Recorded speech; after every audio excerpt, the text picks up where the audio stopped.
अब आप लोगों को मैं लेकर चलता हूँ ऐसे जगह पर जहाँ पर आप लोगों को काफ़ी अच्छा लगेगा। आइए हमारे साथ ट्रेन की सर करती आवाज़ उसका सबसे प्यारा संगीत बन जाता है। जब ट्रेन की आवाज़ आती है तो आपको कैसा लगता है, संगीत के जैसा या कि सबसे ख़राब, जो इस वीडियो में आप लोग एक्सपीरियंस करने वाले हैं ट्रेन से यात्रा करके, जो आगे का दृश्य देखने वाले हैं। हम चलते हैं अभी जंगल के दृश्य से। सुबह सुबह खिड़की से आती ठंडी हवा चेहरे को छू जाती है। खेतों में काम करते किसान, जो कि इस जंगल में कोई काम नहीं करता है, और खेतों में काम करते किसान जो कि देखने को मिल जाएंगे। मंदिर की घाटियाँ, जो कि इस ट्रेवल जर्नी में काफ़ी ज़्यादा मंदिर देखने को भी मिलेगा आप लोगों को। और कहीं कहीं उगते सूरज का नज़ारा, जो कि सूरज जिस तरफ से उगता है उस तरफ से दिखलाना काफ़ी अंधेरा हो जाता है। हम आप लोगों को दिखलाते हैं वो पल ऐसा होता है जो प्रकृति में हम नई सुबह का तोहफा दिया हो।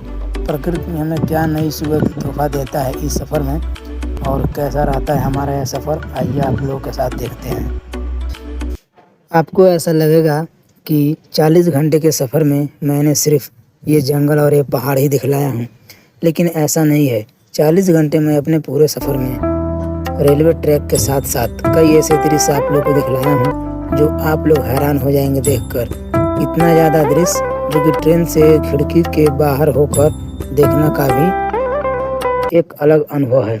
हवा काफ़ी तेज़ चल रही है, जो कि ऐसे झकझोर रही है जैसे आप ट्रेन से बाहर गिर जाएंगे। मैं गिर गया ट्रेन से बाहर तो क्या होगा, सोचिए। यह वीडियो आप तक नहीं पहुंच पाएगा। रास्ते में कई स्टेशन आते हैं, छोटे भी और बड़े भी, जो कि इस सफ़र में सबसे ज़्यादा हरे भरे खेत आप लोग को दिखला रहा हूँ। और स्टेशन कौन सा स्टेशन है, ऐसे ही दिखलाते स्टेशन आ जाता है। हर स्टेशन की अपनी एक कहानी है, लेकिन इसमें कोई कहानी नज़र नहीं आती है, क्योंकि स्टेशन पर सबसे ज़्यादा भीड़ होती है। भीड़ नहीं हुआ तो यहाँ पर चाय समोसे पकौड़ी बेचने वाले शोर मचाते रहते हैं, और कितना ज़्यादा शोर मचाते हैं ये आप लोगों को तो मालूम ही होगा। और यहाँ पर भी काफ़ी ऐसा ही होता है, जो कि शोर मचाते मचाते खूब ज़्यादा शोर मचाने लगते हैं। तो हम केवल आप लोग को दिखलाते हैं हरे भरे खेत, पहाड़ियाँ, घाटियाँ और जंगल का दृश्य। स्टेशन से भी काफ़ी दूर है ये जंगल। जब आप लोग नागपुर रेलवे स्टेशन पार करेंगे उसके बाद से ये दृश्य आप लोग को देखने को मिलेगा। रात का सीन तो मैंने शूट नहीं किया। तो यात्रा का सबसे रोमांचक हिस्सा तब आता है जब ट्रेन पहाड़ों के बीच से होकर निकलती है। तो इस बार ट्रेन पहाड़ों के बीच, जंगल के बीच से निकलती हुई है, और कई जंगल में आप लोग को ऐसे मंदिर देखने को मिलेंगे जो कि मंदिर काफ़ी खूबसूरत है। इधर कोई आप लोग को ना ही गाँव दिख रहा होगा, ना ही पहाड़ दिख रहे होंगे, केवल जंगल और दूर दूर तक केवल पर्वत, जो इसमें मंदिर बनाया गया है। लोग आते हैं देखने के लिए, और कितना दूर से आते हैं ये तो कोई गारंटी नहीं है। काफ़ी ज़्यादा लोग आते रहते हैं दूर दूर से घूमने के लिए, जो काफ़ी अच्छा रहता है। ऐसा दृश्य भी हम आप लोग को दिखलाते हैं। कभी ऊंचाई पर चढ़ाई, कभी नीचे उतराई होती है। ट्रेन का स्पीड काफ़ी तेज़ हो जाता है, कभी लंबी सुरंग आती है, लेकिन इसमें जब मैं सफ़र कर रहा हूँ तो ज़्यादा लंबा सुरंग नहीं आया है। जहाँ अचानक अंधेरा छा जाता है, जब सुरंग में के रास्ते से ट्रेन निकलती है रेलवे ट्रैक से, तो अंधेरा हो जाता है केवल 2 मिनट के लिए, क्योंकि इन्हीं पहाड़ों के बीच में सुरंग है से निकल कर आई है। सुरंग के बाहर निकलते ही सामने खुला आसमान और बादलों से घिरे पहाड़ भी नज़र आए जाते हैं। कहीं झरना गिरता दिखाई देता है, लेकिन इस पहाड़ पर कोई झरना अभी नहीं मिला है। और कई पहाड़ पर बसे छोटे गांव, हाँ पहाड़ पर तो छोटे गांव बसे हैं। हर दृश्य ऐसा लगता है जैसे कोई चित्रकार अपनी तुलिका से पेंटिंग बना रहा हो, लेकिन कोई चित्रकार यहाँ पर पेंटिंग क्यों बनाने आएगा इस जंगल में अकेला। ना ही कहीं दुकानें, ना ही कहीं गांव, ना ही कहीं रास्ते, केवल रेलवे ट्रैक के साथ झूमती हुई यह पहाड़ और हरे भरे पेड़ पौधे, इनके साथ कौन आएगा खेलने। स्टेशन की तो बात है अलग, यहाँ से स्टेशन काफ़ी दूर दूर पर है। रास्ते में कई स्टेशन भी हैं जो कि काफ़ी दूर दूर आते हैं, छोटे भी और बड़े भी। लेकिन ऐसे स्टेशन, गांव से छोटे छोटे घर, मिट्टी की दीवारें, जो कि यहाँ से एक भी पास में नज़र नहीं आ रहा है, जो कि आप देखेंगे तो कैसा महसूस होगा। ये आप लोग को अभी जानकारी नहीं है। बाहर की हवा काफ़ी तेज़ चल रही है और हवाओं का चलने का ये नज़ारा काफ़ी ब्यूटीफुल है, जो यहाँ से आप लोग देख पाएंगे। कहीं ऐसा दिखता है जो कि रेलवे स्टेशन, जो ये रेलवे स्टेशन देख सकते हैं कितना लंबा सीढ़ी इसका बना है इस रेलवे स्टेशन का। अब ट्रेन जंगलों के बीच से गुजर रही है, जो कि इन्हीं जंगल में कई ऐसे रेलवे ट्रैक हैं और कई छोटे रेलवे स्टेशन हैं। चारों तरफ हरियाली, ऊंचे ऊंचे पेड़, पक्षियों की चहचहाहट और कभी कभी दिख जाते हैं जंगली जानवर। मैं तो अपने इस पूरे सफ़र में 40 घंटे की यात्रा में देखा हूँ मनुष्य के अलावा। और ठंडी हवा चल रही है, जैसा लग रहा है कि ट्रेन अभी उड़ जाएगी अपना रेलवे पटरी छोड़ के। तो हम कहाँ जाएंगे? अब ट्रेन जंगल के बीच से कैसे गुजरेगा? जब ट्रेन उड़ जाएगी यहाँ से तो गुजरना भी काफ़ी मुश्किल हो जाएगा। थोड़ी देर बाद आता है सबसे घना ये रेलवे स्टेशन के पास का ये जंगल, जो कि इतना ज़्यादा घना है ये रेलवे स्टेशन, जो देखने पर भी काफ़ी अच्छा लगता है। और सबसे ज़्यादा ये लगता है हमको भी काफ़ी दूर दूर से, और हवा भी काफ़ी तेज़ चल रही है, जो कि काफ़ी अच्छा दिखाई देता है ऐसा दृश्य।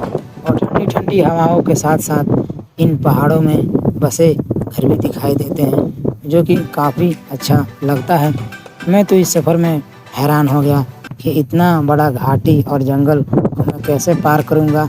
लेकिन मैं तो पैदल यात्रा कर नहीं रहा हूं, ट्रेन हमें लेकर जा रही है 40 घंटे के सफ़र पर, और हम सफ़र कर रहे हैं हज़रत निजामुद्दीन रेलवे स्टेशन से।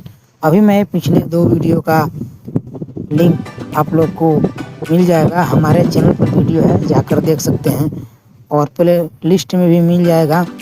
और ये जो हमारा है तीसरा पार्ट है कि ज़्यादा दूरी यात्रा करने पर एक बार इतना लंबा हम आप लोग को दिखलाते हैं। लेकिन यहाँ पर सबसे ज़्यादा दिखता है ये बड़े बड़े जंगल, और जंगल को देखकर मन हरा भरा हो जाता है, जो कि आप लोग भी देखेंगे तो आप लोगों का भी मन हरा भरा हो जाएगा।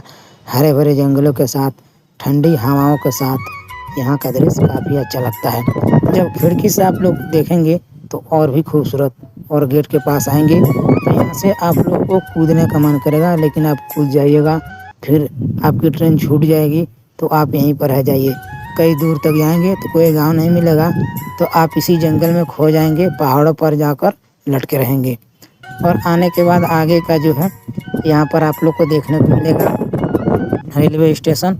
स्टेशन पर नाचती हुई रेलगाड़ी, और रेलगाड़ी में बैठे हुए कई पागल यात्री, जो कि पागल के जैसे बैठे हुए हैं, और कोई उनको जानकारी नहीं है इस रेलवे यात्रा में। इतने सारे पागल एक ही ट्रेन में बैठ चुके हैं। और कैसा लगेगा आगे जाने के बाद? पागलों की ट्रेन जाएगी, ऐसे लोग बोलते हैं। फिर हम चलते हैं आगे स्टेशन पर, और आगे का दृश्य आप लोग के साथ दिखलाते हैं।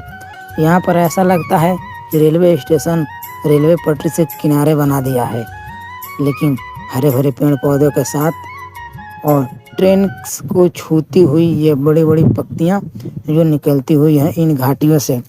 ऐसा दृश्य मैं पहली बार इस रूट पर मैं पहली बार यात्रा कर रहा हूँ। यात्रा करने के बाद हमें आप लोगों को थोड़ी देर बाद आता है गहरी नींद, और मैं सो जाता हूँ। फिर जब ट्रेन पुल पर से गुजरती है तो फिर मैं उठ जाता हूँ, और नीचे बहती नदियाँ दिखाई देती है तो मैं बाहर झाँकता हूँ। और उस वक्त हवा का झोंका ऐसा लगता है मानो प्रकृति हमें आगोश में बुला रही है। प्रकृति अगर बुलाती तो मैं ट्रेन से यात्रा कहाँ कर पाता। दोस्तों, सफ़र की शुरुआत हमेशा खास होती है जब ट्रेन स्टेशन पर धीरे धीरे आकर रुकती है और लोगों को अपनी अपनी सीट ढूंढना पड़ता है, तो एक दूसरे के आसपास जाते हुए इधर उधर भागते रहते हैं। प्लेटफॉर्म पर कई ऐसे लोग मिलते हैं जो ट्रेन के पास जाते नहीं हैं। मैंने भी अपनी सीट संभाली और खिड़की के पास बैठ गया। नीचे का सीट तो मिला ही था, लेकिन ऐसा लग रहा है कि ऊपर वाला सीट हमें जाना पड़ेगा। और ऊपर वाले सीट जाने के बाद आप लोग को दिखेगा यहाँ से हरा भरा जंगल। मैं भी अपना सीट छोड़ नहीं सकता, क्योंकि मुझे तो दिखलाना है प्राकृतिक का दृश्य, ऐसा दृश्य जो आप लोग ना ही किसी के वीडियो में देखे होंगे, ना यूट्यूब पर यह सबसे बड़ा पुल दिखाया गया होगा। सोचिए सामने फैली हुई है रेल की पटरियाँ और हम सब एक यात्री निकल चुके हैं 40 घंटे देश की धरती की अलग अलग रंग देखने के लिए।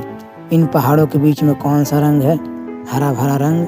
और इन्हीं पहाड़ों के बीच से निकलती है नदियाँ, जो कि कृष्णा नदी पार करने वाला हूँ। ट्रेन की खिड़की से बाहर झांकते ही नजर आती है सुनहरी धूप, जो कि धूप इतना तेज है कि पूरा धूप ट्रेन की छतरी पर रोके हुए है और कहीं लहराते हुए हरे भरे पेड़, नीचे तालाब।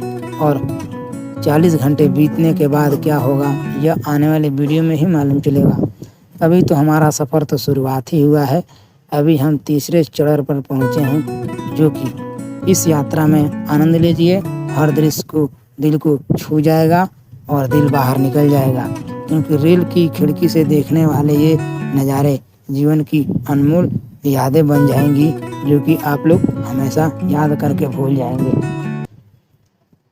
कभी खिड़की से झांकते ही देखते हैं जंगल, जहाँ हर पेड़ फुसफुसाता है लेकिन कोई पेड़ आपस में झगड़ा करता नहीं है।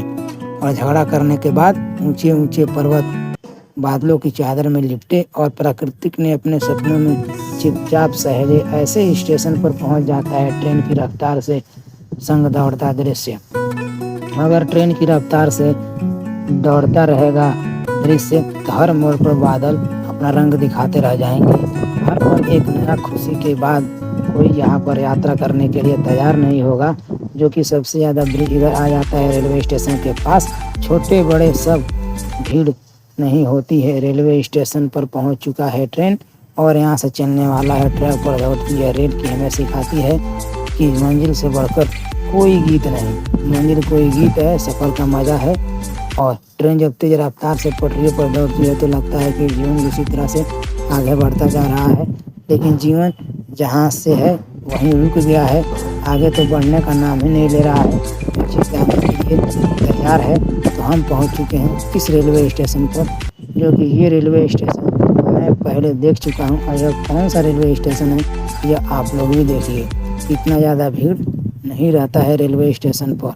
तो आइए हमारे साथ लंबी यात्रा करने के लिए मिलेंगे आप लोगों से चौथे पार्ट में। और ये पार्ट हमारा रहा तीसरा, दूसरा पहला नहीं देखेंगे तो हमारे चैनल को सब्सक्राइब करें। और हम मिलेंगे आप लोगों से चौथे पार्ट में। तो ये पार्ट आप लोगों को कैसा लगा कमेंट ज़रूर कीजिएगा।